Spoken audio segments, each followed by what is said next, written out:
ব্যবসার বয়স মাত্র ১৫ দিন, তাতেই জমজমাট। কি এমন বিক্রি করেন মোহাম্মদ রাকিব? কেন এত জমজমাট তার ব্যবসা? রাস্তার ধারে ফুটপাতে অনেকেই অনেক রকম খাবার বিক্রি করেন, কিন্তু এমন ব্যতিক্রমী চিন্তা ভাবনা কজন করেন? কুষ্টিয়ার বিখ্যাত পোড়া রুটি আর মালাই চা বিক্রি করে রাতারাতি পরিচিতি লাভ করেছেন রাকিব নামের এই যুবক। রাজধানীর পুরানা পল্টনের সিদ্দিক টাওয়ারের সামনে ফুটপাতে এই পোড়া রুটি আর মালাই চা পাওয়া যায়। এই রুটি পোড়ানো হয় বিশেষ উপকরণ দিয়ে। প্রথমে রুটির মধ্যে ঘি দেয়া হয়, এরপর দেয়া হয় চিনি, এরপর আগুনে পোড়ানো হয় রুটি। পোড়ানো শেষ হলে তার উপর হালকা করে দেয়া হয় গুঁড়ো দুধ। ব্যতিক্রমে এই পোড়া রুটি এবং মালাই চা খেয়ে বিমুগ্ধ ক্রেতারা। প্রাইস কত? টেস্ট কেমন? রুটিটা আসলে মানে কেমন লেগেছে?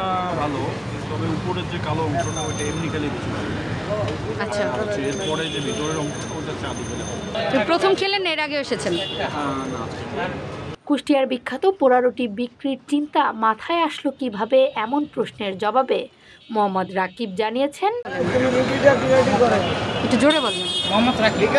আপনার গ্রামের বাড়ি কোথায়? কতদিন ধরে ব্যবসা করছেন? 15 দিন। 15 দিন। এই পুরানো রুটির আইডিয়াটা কোথা থেকে আসলো? কুষ্টিয়া থেকে। কুষ্টিয়াতে কে থাকে আসলে? কুষ্টিয়াতে কেউ থাকে না, ইউটিউব থেকে দেখে। আচ্ছা, কেমন চলছে এই 15 দিনে বিজনেস? আলহামদুলিল্লাহ। প্রতিদিন কেমন বিক্রি হয়? রুটি কত পিস বিক্রি হয়? চা কত কাপ বিক্রি হয়?